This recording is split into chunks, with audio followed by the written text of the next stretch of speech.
በሸገር ሲቲ ሰበታ ከተማ አንዲት ግለሰብ በትዳር አጋሯ ላይ የፈላ ዘይት በመድፋት ከፍተኛ ጉዳት ማድረሷ ተነግሯል። ይህንን መረጃ በተሳሳተ መልኩ ሃይማኖቱን ወደ እስልምና በመቀየሩ አሲድ ተደፍቶበት ነው በሚል የተሰራጨው መረጃ የተሳሳተ ነውም ተብሏል። ወንድማችን አሲድ ተደፍቶበታል ተብሎ ሲወራ የነበረው ወንድማችን እንዲሁም በእምነቱ ምክንያት ነው የተደፋበት የሚባለው ወሬ ሐሰት ነው። ወንድማችን እውነት ነው የተደፋበት፣ ግን ዘይት ነው የደፋችበትም ባለቤቱ ነች። በእምነቱ ምክንያት አይደለም። መጀመሪያ ፕሮቴስታንት ነበረ። ወደ እስልምና ከመጣ በኋላ ይሄ ነገር ደርሶበት ሲያይ ሰው በብዛት በእምነቱ ምክንያት ተደፋበት የሚል ከኪሱ እያወጣ አስተጋብቷል። አሳስተውን እኔም ፌስቡክ ላይ ጽፌ ነበረ። ወደውም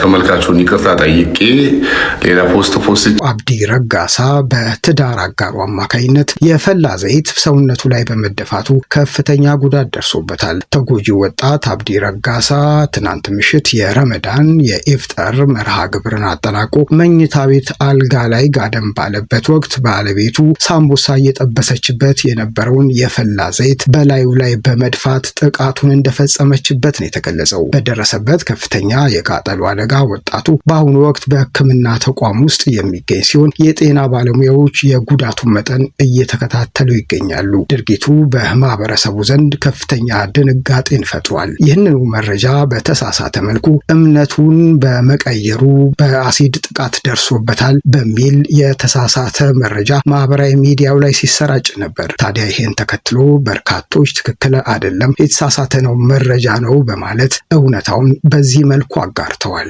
ልትሳሳቱ ያሰባችሁ እንዳትሳሳቱ። ወንድማችን ላይ አሲድ አይደለም የተደፋበት የፈላ ዘይት ነው። የደፋችበትን ባለቤቱ ነች። አላህ አፊያውን ይመልስለት። ከእንደዚህ አይነት ክፉ ሚስት ወንዶችን አላህ ይጠብቃችሁ። ከእንደዚህ አይነት ክፉ ባልም ሴቶችን አላህ ይጠብቃችሁ። የተሳሳተ መረጃ በማካፈል ህዝቡን እርስ በርስ ባናጣላው ጥሩ ነው። ቢሆን እንኳን የተባለው ነገር እውነት ቢሆን እንኳን አድራጊዎቹን ብቻ ነጥሎ ማውገዝ እንጂ እንዲህ በግሩፕ አንድን ግሩፕ ጠቅልሎ እንደ ወንጀለኛ መቁጠሩ ልክ አይደለም። ሲስተጋባ የነበረው እንደዛ ስለነበረ ነው።